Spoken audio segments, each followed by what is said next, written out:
Hi മക്കളെ, welcome back to Xylem learning. Akhila miss ആണ് കേട്ടോ. അപ്പോൾ ഇതാ നാളെ നമ്മുടെ EVS എക്സാം ആണ് അല്ലേ. നമുക്ക് എക്സാമിന് ഫുൾ മാർക്ക് വാങ്ങിക്കണമല്ലോ.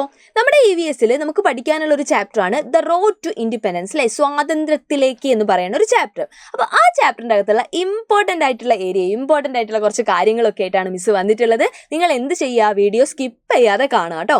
അപ്പോൾ അത് നമുക്കറിയാം, ഗാന്ധിജിയുടെ നേതൃത്വത്തിൽ നമ്മുടെ ഇന്ത്യയിൽ ഒരുപാട് സത്യാഗ്രഹങ്ങളൊക്കെ നടന്നിട്ടുണ്ട് അല്ലേ. അതിൽ ആദ്യത്തേതായിരുന്നു ഏത്? നമ്മുടെ ചമ്പാരൻ സത്യാഗ്രഹം എന്ന് പറയുന്നത്, അല്ലെങ്കിൽ ചമ്പാരൻ സത്യാഗ്രഹം എന്ന് പറയുന്നത്. അപ്പോൾ ഇതിൻ്റെ കാര്യങ്ങൾ നമ്മളൊക്കെ എന്ത് ചെയ്തിട്ടുണ്ട്, ഡിസ്കസ് ചെയ്തിട്ടുണ്ട്. വൺ വേർഡ് ആയിട്ടൊക്കെ ഈ ചോദ്യങ്ങൾ എന്ത് ചെയ്തിട്ടുണ്ട്, എക്സാമിന് റിപ്പീറ്റഡ് ആയിട്ട് ചോദിച്ചിട്ടുമുണ്ട് കേട്ടോ. അപ്പോൾ ഗാന്ധിജിയുടെ നേതൃത്വത്തിൽ ഇന്ത്യയിൽ നടന്നിട്ടുള്ള ഫസ്റ്റ് സത്യാഗ്രഹം അല്ലെ, ആദ്യത്തെ സത്യാഗ്രഹം ഏതാണെന്ന് ചോദിച്ചു കഴിഞ്ഞാൽ അത് ഏതാണ്? നമ്മുടെ ചമ്പാരൻ സത്യാഗ്രഹമാണ്. അതിനുശേഷവും എന്ത് നടന്നിട്ടുണ്ട്? ആ സത്യാഗ്രഹങ്ങളൊക്കെ നടന്നിട്ടുണ്ട് അല്ലേ. ഏതാണത്? നമ്മുടെ ഖേദ സത്യാഗ്രഹമാണ് കേട്ടോ രണ്ടാമത് നടന്നിട്ടുള്ളത്. ചമ്പാരൻ സത്യാഗ്രഹം കഴിഞ്ഞിട്ട് വരുന്നതാണ് ഏത്? നമ്മുടെ ഖേദ സത്യാഗ്രഹം. അതും കഴിഞ്ഞിട്ട് വരുന്നതാണ് ഏത്? നമ്മുടെ അഹമ്മദാബാദ് തുണിമിൽ സമരം കേട്ടോ, അഹമ്മദാബാദ് ടെക്സ്റ്റൈൽ മിൽ സ്ട്രൈക്സ്. അപ്പോൾ അതിൻ്റെ അകത്തുള്ള തൊഴിലാളികളുടെ വേതനം കൂട്ടുന്നതൊക്കെ ആയിട്ട് ബന്ധപ്പെട്ടിട്ട് നടന്നിട്ടുള്ള ഒരു സമരമായിരുന്നു ഇത്. ഇതൊക്കെ എന്താണ്? ആ ഗാന്ധിജിയുടെ നേതൃത്വത്തിലാണ് ഇന്ത്യയിൽ നടന്നിട്ടുള്ളത് കേട്ടോ. ഇതൊക്കെ എന്ന് പറഞ്ഞു കഴിഞ്ഞു കഴിഞ്ഞാൽ എന്തായിരുന്നു? ആ ചെറിയ ചെറിയ സത്യാഗ്രഹങ്ങളും സമരങ്ങളും ഒക്കെ ആയിരുന്നു അല്ലേ.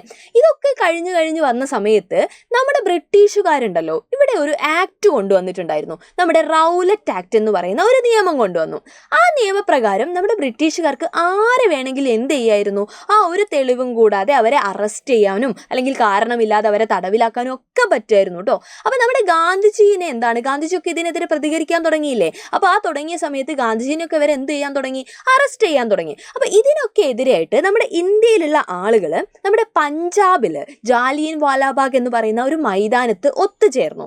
ഇവർ ഒത്തുചേർന്നിട്ട് വളരെ പീസ്ഫുൾ ആയിട്ട് അല്ലേ, വളരെ സമാധാനപരമായിട്ട് ഇതിനെതിരെ എന്ത് ചെയ്യാൻ തുടങ്ങി, പ്രതികരിക്കാൻ തുടങ്ങി. എന്നാൽ ആ പ്രതികരിക്കുന്ന സമയത്ത് എന്താ ഉണ്ടായതെന്നറിയോ? അവിടെ ഒരു വലിയ ദുരന്തം നടന്നു. എങ്ങനെയാണ് ദുരന്തം നടന്നത്? നമ്മുടെ ജാലിയൻ വാലാബാഗ് മൈതാനം എന്ന് പറഞ്ഞു കഴിഞ്ഞാൽ എന്താണ്, വലിയ മൈതാനാണ് കേട്ടോ. അവിടേക്ക് ഒരു ഓപ്പണിംഗ് മാത്രമേ ഉള്ളൂ, ബാക്കിയൊക്കെ എന്താണ്, ആ വലിയ വലിയ മതിലുകളായിട്ട് ചുറ്റപ്പെട്ട് കിടക്കുകയാണ്. അപ്പോൾ ബ്രിട്ടീഷുകാർ എന്ത് ചെയ്തു എന്നറിയോ? ആ ഓപ്പണിംഗ് അല്ലേ, ആ ഒരു വാതിൽ, ആകെ ഒരു വാതിലേ ഉള്ളൂ എന്ന് പറഞ്ഞില്ലേ, അവിടെ ഒക്കെ അവരെന്ത് ചെയ്യാൻ തുടങ്ങി, വളയാൻ തുടങ്ങി. എന്നിട്ട് എന്ത് ചെയ്തു?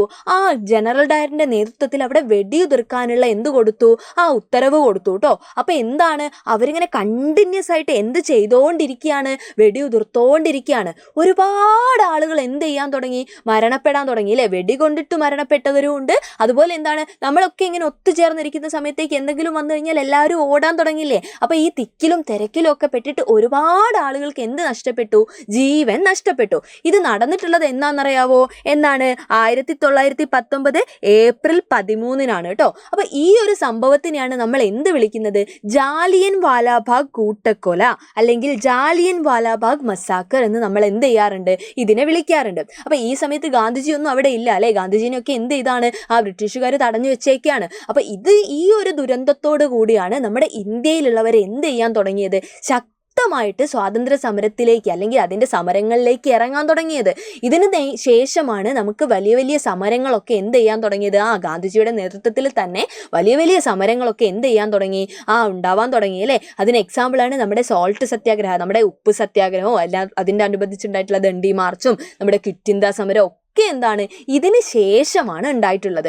അപ്പോൾ നമ്മൾ പറയാറുള്ളത്, നമ്മുടെ ഇന്ത്യൻ സ്വാതന്ത്ര്യ സമരം നോക്കുന്ന സമയത്ത് നമ്മുടെ ബ്രിട്ടീഷുകാരുടെ അടിത്തറ അല്ലേ, അത് ഇളക്കിയിട്ടുള്ളത് ഏത് സംഭവമാണ്, ഈ ജാലിയൻ വാലാബാഗാണ്. ഇത് എല്ലാവരുടെ ഇടയിലും എന്തുണ്ടാക്കി, അവരോട് വെറുപ്പും അല്ലേ, ഒരുപാട് ആളുകളുടെ ജീവനല്ലേ അവരെടുത്തിട്ടുള്ളത്. അപ്പോൾ അതിനെതിരെ പ്രതികരിക്കാൻ വേണ്ടി എല്ലാവരും എന്ത് ചെയ്യാൻ തുടങ്ങി, രംഗത്തേക്ക് ഇറങ്ങാൻ തുടങ്ങി. ഇതിൻ്റെ ജാലിയൻ വാലാബാഗ് കൂട്ടക്കൊലയ്ക്ക് ശേഷം തൊട്ടടുത്ത് ഉണ്ടായിട്ടുള്ളത് എന്ന് പറയുന്നത് നമ്മുടെ നിസ്സഹകരണ സമരം, നോൺ കോപ്പറേഷൻ മൂവ്മെൻ്റ് ആണ്. അതെന്താണെന്നറിയോ നിങ്ങൾക്ക്?